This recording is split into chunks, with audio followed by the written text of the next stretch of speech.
تو اسلام جب آیا تو اس نے عقل استعمال کرنے کا حکم دیا اور دلیل سے بات کرنے کا حکم دیا, دلائل کی دنیا میں لوگوں کو لے کر آیا. اس کے بعد سے مسلمانوں نے جہاں روحانی ترقی کی ہے وہاں مادی ترقی بھی شروع ہوئی ہے. تو آپ بتاؤ, مسلم قوم کی روحانی اور مادی ترقی ایک ساتھ ہوئی ہے, تو روحانی ترقی پہلے پھر اس کے نتیجے میں مادی. اس سے پتہ چلتا ہے کہ روحانی ترقی آپ کو مادی ترقی سے نہیں روکتی. یہ جو آج روحانیت کا کانسیپٹ ہے نا کہ کچھ بھی نہ آتا ہو حضرت جی کو, حضرت جی کو پتہ ہی نہ ہو, تو یہ اسلام کا پیش کردہ تصور نہیں ہے. ہمارے نبی صلی اللہ علیہ وسلم نے مادی اسباب بھرپور طریقے سے استعمال کیا. آپ کو پتہ ہے جب مدینہ آپ صلی اللہ علیہ وسلم ہجرت کر کے آئے تو تجارت بھی یہودیوں کے ہاتھ میں, اسلحہ کی فیکٹریاں بھی کس کے ہاتھ میں تھیں؟ یہودیوں کے ہاتھ میں.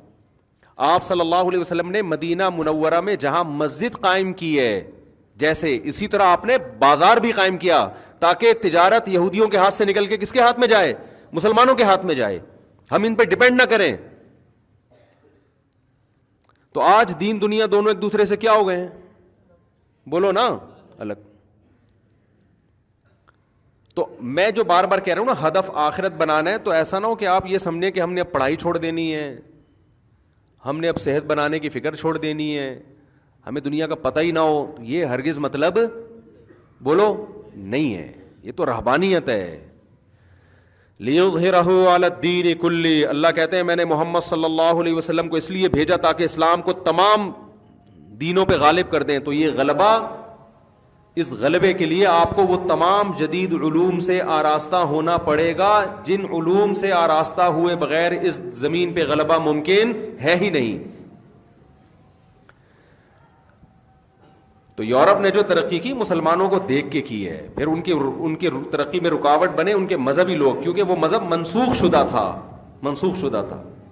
لیکن پھر ایسی مذہب کی بغاوت کی ہے کہ عیسائیت میں جو صحیح چیزیں تھیں ان کو بھی چھوڑ دیا انہوں نے. عیسائیت زنا سے روکتی ہے جیسے اسلام روکتا ہے. انہوں نے کہا اب عیسائیت کو ہم جب نکالیں گے نا اپنے کلچر سے, تو زنا بھی شروع کیا. عیسائیت ہومو سیکچولیٹی کی قائل نہیں ہے. حضرت عیسیٰ علیہ السلام کی تعلیمات ہیں, لوط علیہ السلام کا واقعہ تورات میں بھی ہے, انجیل میں بھی ہے. لیکن انہوں نے ایسی بغاوت کی ہے نا, جب ریئیکشن ہوتا ہے تو بڑا سخت ریئیکشن ہوا. انہوں نے کہا مذہب کو نکالو بالکل. اگر اسلام کو فالو نہ کرتے تو بھائی تم عیسائیت کو ہی کر لیتے, عیسائیت کو ہی کر لیتے. اور جو چیز اس کی آپ کو لگ رہا ہے کہ پادری جہاں رکاوٹ ڈال رہے ہیں ترقی میں, اس رکاوٹ کو قبول نہ کرتے. لیکن اتنی بغاوت کی تو اس سے تو اس عیسائیت کروڑا گنا بہتر تھی. کم از کم فیملی سسٹم تو بنا ہوا تھا نا, ابا اماں کا احترام تو تھا نا, استاذ کا احترام, ابا اماں کا احترام, رشتہ داری, بہن بھائی. یہ تو عیسائیت میں بھی وہی حقوق ہے جو اسلام بتاتا ہے. تو ایسا بغاوت کی ہے کہ وہ ترقی کی تو عروج پہ پہنچ گئے, مگر روحانیت کی ایسی پستیوں میں جا کے گرے ہیں کہ اس سے زیادہ پستی کی مثال ملتی نہیں ہے. تو خیر میں عرض کر رہا تھا, جلدی سے بات کو سمیٹ کے ختم کروں. ہماری بات اسی طرح چلتی ہے بھائی, کیا کریں, مجبور ہیں یار. ٹاپک لے کے چلتے ہیں, پھر ایران توران آتا ہے, پھر بیچ میں آتے ہیں. لیکن کوشش کرتے ہیں کوئی بات غلط نہ ہو, قرآن و سنت کے خلاف نہ ہو. تو ان کا ویژن الگ ہے, آپ کا ویژن کیا ہے؟ ان کا گول الگ ہے, آپ کا گول, آپ کا ہدف الگ, ان کا الگ. تو آپ نے ہدف کس کو بنانا ہے؟ آخرت کو. جب آپ آخرت کو سامنے رکھو گے تو دنیا تو پھر بھی آپ کماؤ گے, بلکہ فرض ہے آپ پہ دنیا کمانا, لیکن اس میں حرام کو آپ نے اپنی زندگی سے نکالنا ہے. گورا ٹینشن دور کرنے کے لیے شراب پیتا ہے, آپ ٹینشن دور کرنے کے لیے سو جاؤ اچھے بچوں کی طرح. یہ بہترین طریقہ ہے بھائی. پھر بھی نیند نہیں آ رہی, بھاگو دوڑو ورزش کرو, تھکو گے, نیند آ جائے گی. پھر بھی نیند نہیں آ رہی تو ڈاکٹر سے پوچھ کے کبھی کبھار ایک آدھ نیند کی گولی کھا لی. کبھی کبھار عادت نہیں ڈال لینا, ورنہ اس چرس سے زیادہ اس پہ سیٹ ہو جاؤ گے پھر تم. یہ نیند کی گولیاں اور یہ سب کھوپڑیوں کو آؤٹ کرتی ہے. قرآن کھول کے بیٹھ جائیں, کہہ رہے نیند آ جائے گی. بیوی سے باتیں شروع کرتے ہیں, نیند آ جائے گی. تو ڈاکٹر کہتے ہیں, میں میڈیکل سائنس میں ٹانگ نہیں اڑا رہا, ڈاکٹروں سے سنی ہوئی باتیں نقل کر رہا ہوں, کہ نیند کی گولی کبھی کبھار کھانے میں کوئی حرج نہیں ہے, لیکن عادت نہ ڈالیں اس کی. کبھی کبھار کا مطلب بلا وجہ تو ویسے ہی نہیں کھائیں. کبھی ایسا ہوتا ہے کہ بہت زیادہ تھک گئے, کوئی دماغی کام ہے, صبح کوئی بہت ضروری ہے, تو پھر ڈاکٹر لوگ ہی کہتے ہیں کہ ایک آدھ میں کبھی کبھار میں فرق نہیں پڑتا، بلکہ وہ کہتے ہیں نہ کھانے سے وہ کھا لینا بہتر ہے، کیونکہ نہیں سوئے گا پھر جو دماغ خراب ہوگا نا اس کا، صبح پتہ نہیں کیا کیا کرے گا جا کے، یہ اس سے بہتر ہے کہ کھوپڑی کو تھوڑی دیر کے لیے سیٹ کر لے. لیکن یہ ایک دفعہ میں یہ عادت پڑتی ہے، یہ بھی ذہن میں رکھو، جو پھر آدمی کو مزہ آتا ہے پھر کہتا ہے کل بھی کھاؤں گا، یہ نہ کریں آپ کام، یہ بہت ڈینجرس ہے. تو سب سے بہتر طریقہ بھاگے دوڑے، پسینہ نکلا. جب جسمانی طور پر آدمی تھکتا ہے تو دماغی طور پہ اس کو سکون ملتا ہے. تو گورا پیے گا.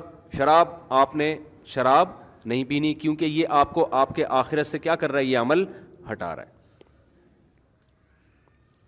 تو اب کرنا کیا ہے؟ پہلے تو میں نے بتا دیا ہدف آخرت ہے. اب آخرت کے لیے آپ کو دنیا بھی کرنی ہے، ظاہر ہے. پہلے تو اللہ میاں نے 5 عبادتیں ہمیں بتائی ہیں. گورا ان 5 عبادتوں کو ٹائم ویسٹنگ سمجھے گا. کیا خیال ہے بھائی؟ دیکھو کل پیپر ہے، گورے کو پتہ ہے کہ کل میں نے امتحان دینا ہے، ہندو کو پتہ ہے کہ کل میرا، گورے ہی بات نہیں، اس میں ہندو بھی داخل ہیں، سکھ بھی داخل ہیں. اس سکھ سے مجھے یاد آیا، ابھی ایک سکھ ہیں، ان سردار جی نے میرے خلاف کوئی کلپ بنایا، میں نے کہا داڑھی بڑھاؤ، اور سکھ مذہب میں یہ کہ سب جگہ. تو یہ خوب سمجھ لیں نیچے نا کچھ لوگوں نے طنز کیے ہوئے ہیں سردار جی پہ. تو یہ طنز کرنا ہمارا طریقہ نہیں ہے. آپ اپنی بات مثبت انداز میں، مدلل انداز میں پیش کر دیں، اگلے نے جواب دے دیا، لوگ دیکھ لیں گے کس کا جواب میں دلیل ہے، کس کے جواب میں دلیل نہیں ہے. لیکن یہ جو نیچے لوگ، مسلم لوگ کچھ طنزیہ لب و لہجہ اختیار کر رہے ہیں نا، تو یہ خوب سمجھ لو جب آپ اس طرح سے طنز کرنا شروع کریں گے نا، کسی کے اوپر مذاق اڑانا شروع کریں گے، تو اس سے اسلام کے قریب آنے کے بجائے لوگ دور ہو جاتے ہیں کہ ان کو تو بات کرنے کی تمیز نہیں ہے. تو جیسے سردار جی نے بڑی تمیز سے ایک چیز ریکارڈ کروا دی، تو آپ نے بھی کمنٹس تمیز سے ہی کے دائرے میں ہی کرنے ہیں. اس وقت تمیز مارکیٹ سے کیا چل رہی ہے؟ شارٹ چل رہی ہے. فوراً جوش میں آ جاتے ہیں. موسیٰ علیہ السلام کو اللہ نے فرعون کے پاس بھیجا تھا، کتنا بڑا ظالم تھا وہ. تو اللہ نے موسیٰ علیہ السلام سے کیا فرمایا؟ قولا لہو قولا لینا، نرم لہجے میں بات کرنا. تو فرعون سے جب نرم لہجے میں بات کرنے کا حکم ہے تو باقی تو سب فرعون سے چھوٹے ہی ہیں. تو آپ نے اپنے ٹائم کو بچانا ہے، ٹائم کی حفاظت کرنی ہے. اگر آپ نے ابھی حفاظت نہیں کی، ہاں میں عرض کر رہا تھا جب آخرت کو ہدف بنائیں گے تو اللہ نے آپ کو جو جو صلاحیتیں دی ہیں، تو اس میں آپ نے اپنی صلاحیتوں کو دیکھ کے یہ فیصلہ کرنا ہے کہ میں کون سے کام انسانیت کی خدمت کے زیادہ سے زیادہ کر سکتا ہوں. بے شک اس میں پیسہ کمانا بھی ہو، پیسہ بھی کمانا ایک اچھی بات ہے. حدیث میں آتا ہے اوپر والا ہاتھ اللہ کو نیچے والے ہاتھ سے زیادہ محبوب ہے. اس نیت سے کمائیں، رشتہ داری جوڑیں گے. واپس چلا گیا.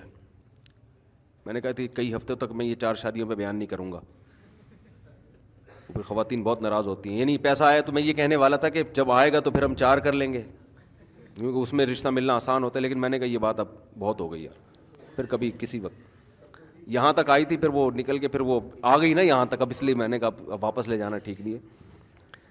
4 بیوہ. تو ہر انسان کو اللہ نے مختلف قسم کی صلاحیت، کسی کو اللہ نے کاروباری دماغ دیا ہوتا ہے، کسی کو اللہ نے پڑھنے کے لیے بڑا اچھا دماغ دیا ہوا ہوتا ہے، کوئی جسمانی طور پر بڑا مضبوط ہوتا ہے، اوپر سے کیا ہوتا ہے؟